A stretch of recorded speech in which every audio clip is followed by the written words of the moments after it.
সম্মানিত শুধু দর্শক ও শ্রোতা মণ্ডলী, আপনাদেরকে জানাই প্রীতি ও শুভেচ্ছা। শুভ দিন। আজ বৃহস্পতিবার 2025 খ্রিস্টাব্দ। আজকে আমাদের জন্য মঙ্গল সমাচার, সাধু লুক লিখিত মঙ্গল সমাচার 5 অধ্যায় 1 থেকে 11 পদ।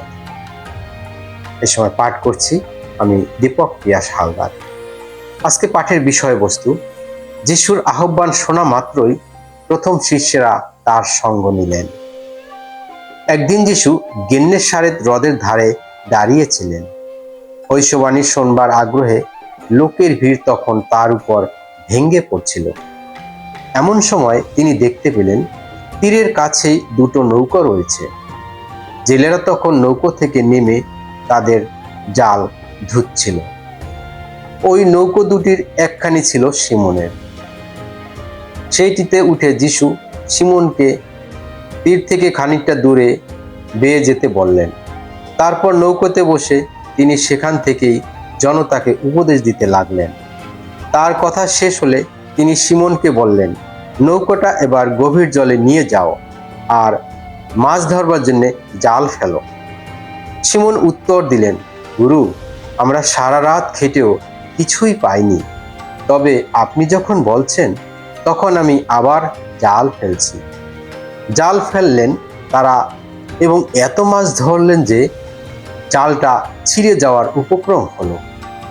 তাই আরেকটি নৌকায় তাদের যে অন্য ভাগীদারেরা ছিলেন তারা তখন ইশারা করে তাদের ডাকতে লাগলেন, যাতে তারা তাদের সাহায্য করতে এগিয়ে আসেন। তারা এলেন এবং নৌকো দুটিতে এত মাছ ভরা হলো যে নৌকো দুটি তখন ডুবু ডুবু। তাই দেখে সিমন পিতর যিশুর পায়ে পড়ে বললেন, প্রভু, আমাকে ছেড়ে চলে যান, কারণ আমি যে পাপী। তারা যে এতগুলো মাছ ধরেছিলেন তাতে তিনি ও তার সমস্ত সঙ্গীরা স্তম্ভিত হয়ে পড়েছিলেন। আর তেমনি স্তম্ভিত হয়েছিলেন সিমনের সেই ভাগীদারেরা, জেবেদের সেই 2 ছেলে, যোহন আর যাকব। যিশু তখন সিমনকে বললেন, ভয় পেও না, এখন থেকে মানুষই ধরবে তুমি। তখন তারা নৌকো দুটি তীরে নিয়ে এলেন এবং সব কিছু ফেলে রেখে যিশুর সঙ্গ নিলেন।